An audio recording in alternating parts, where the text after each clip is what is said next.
पृथ्वी पर सबसे पहले मनुष्य का जन्म कैसे हुआ? पृथ्वी पर मनुष्य का जन्म कैसे हुआ? पृथ्वी पर मनुष्य का जन्म आज भी रहस्य का विषय है। आप भले ही कितनी किताब पढ़ ले, लेकिन इस नतीजे पर धर्म और विज्ञान की राय आपको अलग अलग ही मिलेगी।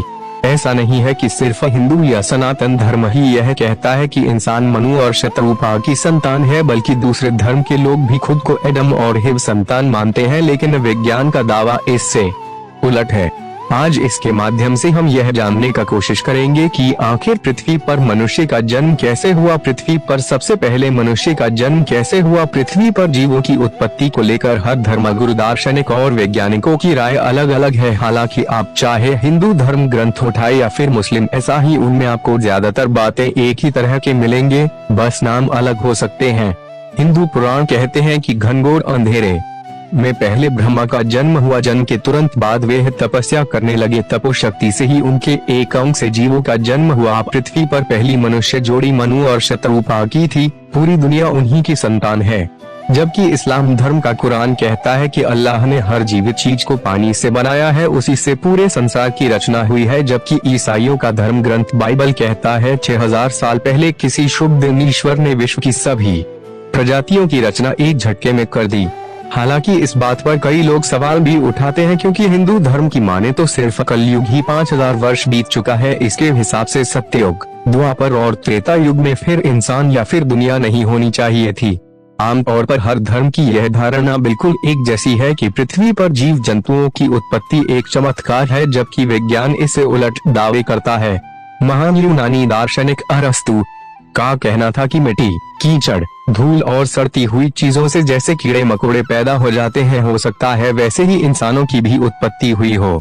हालांकि फ्रांसीसी वैज्ञानिक लुई पाश्चर का कहना था कि किसी चीज से ही जीव की उत्पत्ति हुई है, यह संभव नहीं है। निर्जीव चीज से सजीव इंसान बन जाए। साल 1871 में चार्ल्स डार्विन ने कहा था कि पृथ्वी पर इंसानों की उत्पत्ति रासायनिक अभिक्रिया और भौतिक प्रक्रिया के मेल जोल से हुई होगी। इसमें किसी दिव्य शक्ति का कोई रोल नहीं है।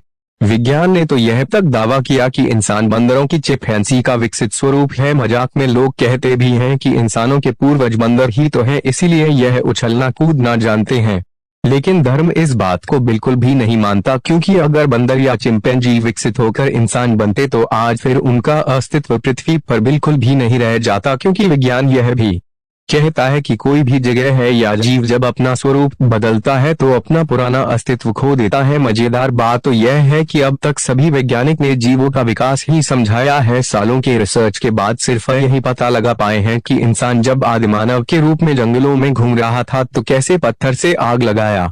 उसके बाद उसके अंदर बुद्धि विकसित हुई और उन्होंने खेती शुरू की और फिर गृहस्थ बसाना शुरू किया। लेकिन जीवन की उत्पत्ति की असली वजह कोई नहीं समझ पाया है।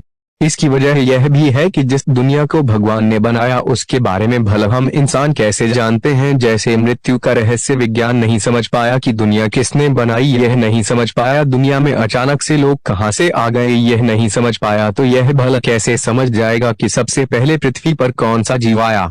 पृथ्वी पर मनुष्य का जन्म कैसे हुआ? अक्सर यह सवाल आप सुनते होंगे कि पहले मुर्गी आया कि अंडा, लेकिन इसका जवाब शायद किसी के पास नहीं है। यह प्रश्न मजाक में ही पूछा जाता है। अगर आप इसके उत्तर जानते हैं तो हमें कमेंट्स में बता सकते हैं।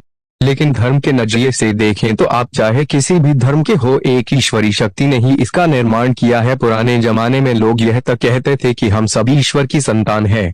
समस्त ब्रह्मांड के केंद्र में पृथ्वी है और उस पृथ्वी के केंद्र में इंसान रहता है। भगवान ने अपने बच्चों को सबसे सुरक्षित जगह रहने के लिए भेजा है। हालांकि कोपरनिकस ने इन दावों की धज्जियां उड़ा दी। जितने भी वैज्ञानिक हुए उन्हें अपने दावों को साबित करने के लिए जेल तक जाना पड़ा, क्योंकि इस देश ही नहीं बल्कि दुनिया भर में आप तथ्य के आधार पर धार्मिक रीति रिवाजों को चुनौती देने की हिम्मत तो कर सकते हैं, लेकिन उसे साबित करने के लिए लड़ना भी पड़ता है। आज कई धर्मों में कई तरह की कुरीतियां हैं जिसके खिलाफ लोगों ने आवाज उठाई, लेकिन किसी भी विद्वान ने लोगों को यह नहीं समझाया कि हम और आप आए कैसे। अगर मनु और शतरूपा वाली बात को सच माने, क्योंकि सनातन धर्म सबसे प्राचीन धर्म है, तो फिर पृथ्वी पर कोई और धर्म या जाति है ही नहीं। ज्यादातर धर्मों का उदय बाद में हुआ। इसीलिए जब कोई आपसे पूछता है कि आपका जन्म कैसे हुआ तो आप अपने माता पिता का नाम बताते हैं। फिर खानदान पूछता है तो दादा पर दादा, का नाम बताते हैं, लेकिन असल सवाल का जवाब आप नहीं दे पाते कि आप यानी मनुष्य जाति इस संसार में कैसे आई और आज भी एक तरह का रहस्य बना हुआ है। तो दोस्तों, वीडियो पसंद आई हो तो चैनल को सब्सक्राइब करके वीडियो को लाइक जरूर